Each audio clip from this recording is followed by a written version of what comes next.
Hello everyone. Indian polity के session 5 में आप सभी का स्वागत है। आज के इस सेशन में हम लोग डिस्कस करेंगे फंडामेंटल ड्यूटीज़ को, दैट इज़ मौलिक कर्तव्यों को, कि भारत के नागरिकों के मौलिक कर्तव्य बेसिकली क्या हैं। मतलब राइट्स तो हम लोगों के पास होते ही हैं, ठीक है, कि फंडामेंटल राइट्स हमारे कौन कौन से हैं। इसके साथ साथ संविधान में फंडामेंटल ड्यूटीज़ के यानी मौलिक कर्तव्यों के बारे में भी बहुत ब्रीफ से डिस्क्राइब किया गया है।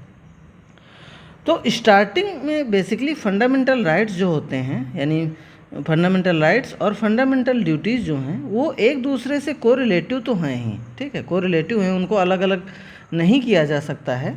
लेकिन ओरिजिनली जब कॉन्स्टिट्यूशन बना था तो फंडामेंटल राइट्स को तो इंक्लूड किया गया था, लेकिन फंडामेंटल ड्यूटीज़ को अपने संविधान में ओरिजिनली इंक्लूड नहीं किया गया था। वो तो बाद में जब 42nd कॉन्स्टिट्यूशनल अमेंडमेंट एक्ट जो है किया गया, तब जो है 1976 में, तब फंडामेंटल ड्यूटीज़ को अपने संविधान में ऐड किया गया, ठीक है। क्योंकि स्टार्टिंग में जो कॉन्स्टिट्यूशन के फ्रेमर्स थे, जो कॉन्स्टिट्यूशन का निर्माण कर रहे थे, तो उन्होंने शायद वाजिब नहीं सोचा होगा कि, या उन्हें ज़रूरत नहीं फील हुई होगी कि फंडामेंटल ड्यूटीज़ जो है बताने की ज़रूरत है, मतलब फंडामेंटल ड्यूटीज़ भी होनी चाहिए। लेकिन बाद में ज़रूरत पड़ी। कब ज़रूरत पड़ी?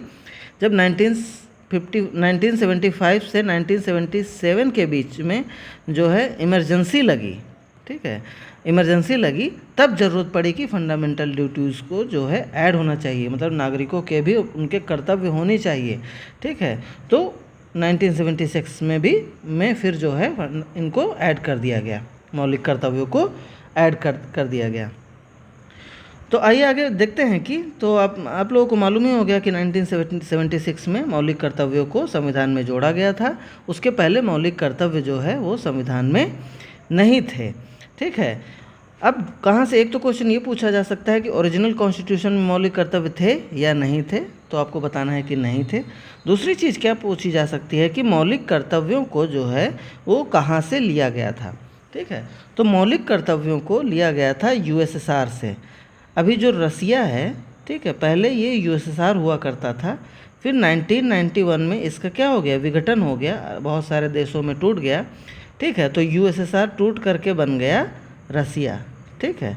तो जब हमारा, क्योंकि हम लोग ने कॉन्स्टिट्यूशन तो मतलब कि 1947 से 1950 के बीच में जो है बनाया है ना, तो उस समय जो है यूएसएसआर हुआ करता था, ठीक है, यानी सोवियत संघ हुआ करता था। तो इसीलिए हम लोग किताबों में यूएसएसआर पढ़ते हैं कि हम लोगों ने संविधान में जो मौलिक कर्तव्य लिए वो कहाँ से लिए, वो यूएसएसआर से लिए। अब अगर बात करें कि फ्रेमर्स जो थे उस समय, कॉन्स्टिट्यूशन जो बना रहे थे अपना, उनके मन में क्यों नहीं आया कि फंडामेंटल ड्यूटीज़ होनी चाहिए। तो आप लोगों को मालूम होगा कि हम लोगों ने जो अपना संविधान बनाया है वो बहुत सारे देशों के संविधान से जो बातें हैं वहाँ से ले करके बनाया हुआ है, ठीक है। अपने भी थॉट्स थे, लेकिन बहुत सारी चीज़ें दूसरे देशों के कॉन्स्टिट्यूशन से लेके बनी हैं। तो जो मेजर डेमोक्रेसीज़ उस समय थी जब हमारा कॉन्स्टिट्यूशन फ्रेम किया जा रहा था, जैसे कि यूएसए की थी, ठीक है, कनाडा की थी, फ्रांस थी, जर्मनी थी, ऑस्ट्रेलिया थी, ठीक है, इन सभी देशों के कॉन्स्टिट्यूशन में जो है फंडामेंटल ड्यूटीज़ का जो है कोई भी मतलब नहीं लिया गया था। फंडामेंटल ड्यूटीज़ जो हैं, यूएसए है, ऑस्ट्रेलिया है, कनाडा है, फ्रांस, जर्मनी, इन सभी देशों के संविधान में फंडामेंटल ड्यूटीज़ नहीं हुआ करती थी। तो कह सकते हैं कि ये चीज़ देख कर ही फ्रेमर्स ने जो है, संविधान बनाने वाले जो लोग थे, उन्होंने जो है इंक्लूड नहीं किया। केवल एक देश था उस समय, जापान, जिसके कॉन्स्टिट्यूशन में फंडामेंटल ड्यूटीज़ के बारे में डिस्कस हुआ था, मतलब उन्होंने इंक्लूड किया था। इसके बाद हम लोग डिस्कस करेंगे कि जो है किस कमेटी के थ्रू जो है फंडामेंटल ड्यूटीज़ को यानी मौलिक कर्तव्यों को अपने संविधान में जोड़ा गया, ठीक है। तो अपने यहाँ पर इमरजेंसी कब लगी थी? 1975 से 1976 के बीच में, क्या 1976 नहीं होगा, 77 होगा, सॉरी, 76 के बीच में क्या लगी थी? इमरजेंसी लगी थी। इसके बाद जो है इस पीरियड में 1976 में कांग्रेस की पार्टी ने एक सरदार स्वर्ण सिंह कमेटी बनाई और उनसे कहा कि जो है आप ऐसा करिए, एक मौलिक कर्तव्य जो होते हैं, कुछ मौलिक कर्तव्य बताइए, ठीक है, जिससे क्या हो, डिफाइन कर दिया जाए कि नागरिकों के बेसिकली क्या क्या ड्यूटीज़, उनकी भी कुछ ड्यूटीज़ बनती हैं, तो उनके बारे में आप बताइए। तो इस कमेटी ने अपनी रिकमेंडेशन दी, ठीक है, और फिर उसके बाद 1976 में 42वें संशोधन के थ्रू जो है कांग्रेस की सरकार ने इन सिफारिशों को क्या किया, स्वीकार कर लिया और अपने संविधान में एक नया भाग जोड़ दिया 4A, ठीक है, भाग 4A ऐड किया और एक अनुच्छेद ऐड कर दिया, आर्टिकल ऐड कर दिया, 51A जोड़ दिया गया, ठीक है।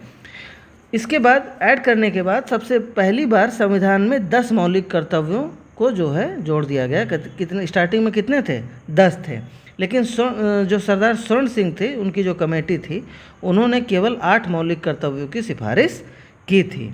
तो यहाँ पर भी याद रखिए कि किस कमेटी ने जो है रिकमेंडेशन दी थी, क्या, किस चीज़ की, मौलिक कर्तव्यों की, ठीक है, और कब जो है इन्हें अपने संविधान में ऐड किया गया, तो 1976 में।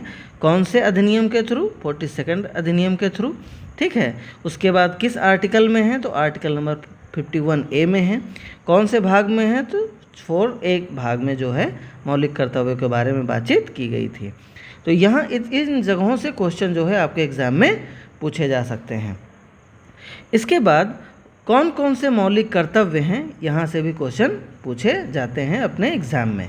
इस बार जो है यूपीपीएससी का जो एग्ज़ाम था, यूपीपीसीएस का 2000 पीसीएस का, ठीक है, 2022 का, ठीक है, उसमें भी इनमें से कौन सी फंडामेंटल ड्यूटीज़ है, आप उसमें से सेलेक्ट करके बताइए। इनमें से कौन सी फंडामेंटल ड्यूटी नहीं है वो बताइए। तो ऐसे क्वेश्चन आपके एग्ज़ाम में जो है वो पूछे जा सकते हैं। तो अब आइए एक एक फंडामेंटल ड्यूटी क्या होती हैं नागरिकों की, उनके बारे में पढ़ते हैं। तो सबसे पहली फंडामेंटल ड्यूटी क्या है कि हमें संविधान का पालन करना होगा, ठीक है। उसके साथ साथ राष्ट्रध्वज का, राष्ट्रगान का हमें सम्मान करना होगा। तो सिंपल है, हमें अपने संविधान का पालन करना है, अपने उसके बाद जो है आदर्शों और संस्थानों का भी सम्मान करना है ना। इसके बाद राष्ट्रीय ध्वज और राष्ट्रगान का भी हमें सम्मान करना होगा।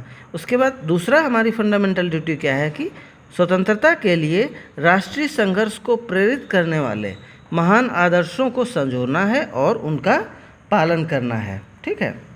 मतलब कि हमें, क्योंकि हम लोग जानते हैं कि हमें जो आज़ादी मिली वो बहुत मुश्किल से मिली, ठीक है, बहुत लोगों ने अपनी जान दी, शहीद हुए, उसके बाद बहुत ही मेहनत के बाद जो है, स्ट्रगल के बाद कह सकते हैं, हमें फ्रीडम मिली। तो हमें क्या करना है, उन नोबेल आइडियल्स को, जो महान जो लोग थे, ठीक है, उनकी रिस्पेक्ट करनी है, उनका सम्मान करना है, ठीक है, और उनकी जो मेमोरीज़ हैं उनको संजोना भी है अपने, मतलब हरदम याद रखना है कि हमें जो है बहुत मुश्किल से आज़ादी मिली थी, बहुत स्ट्रगल के बाद, ठीक है। थर्ड फंडामेंटल ड्यूटी हमारी क्या होती है हर एक सिटीजन की, कि भारत की संप्रभुता, ठीक है, यानी सोवेरेंटी, उसकी यूनिटी मतलब एकता और अखंडता को बनाए रखना है और उसकी रक्षा करने के लिए हरदम तैयार रहना है, ठीक है। यानी अपने देश के लिए जो है उसकी संप्रभुता, एकता और अखंडता को बनाए रखना है और उसकी रक्षा के लिए हरदम तैयार रहना है। फोर्थ क्या है, देश की रक्षा करने और ऐसा करने के लिए बुलाए जाने पर राष्ट्रीय सेवा प्रदान करने के लिए भी हरदम हमें तैयार रखना है कि जब देश को हमारी ज़रूरत पड़े तो हमें उसके लिए तैयार होना है, ठीक है।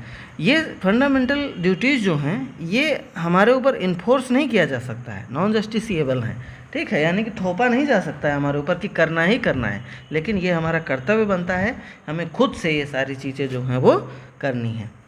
इसके बाद फिफ्थ क्या है कि भारत के सभी लोगों के बीच सद्भाव और समान भाईचारे की भावना को बढ़ावा देने के लिए धार्मिक, भाषाई, क्षेत्रीय या अनुभागीय विविधताओं से परे और महिलाओं की गरिमा के लिए अपमानजनक प्रथाओं का त्याग करना है।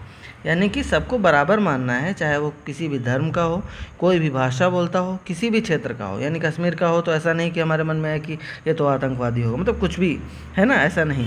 कि नॉर्थ ईस्ट का है तो यानी ऐसा ना सोचे कि ये तो चाइनीज़ है या हमारे देश का नहीं है, ठीक है, या साउथ वालों के लिए अलग, ठीक है, तो ऐसा कुछ नहीं, ठीक है, उन सभी को। उसके बाद महिलाओं की गरिमा का भी जो है सम्मान करना है और अपमानजनक प्रथाओं का जो है त्याग करना है, ठीक है, जैसे कि सती प्रथा अपमानजनक हो गई, ठीक है। 6 क्या है कि देश की मिश्रित संस्कृति की समृद्ध विरासत को महत्व देना और संरक्षित करना है।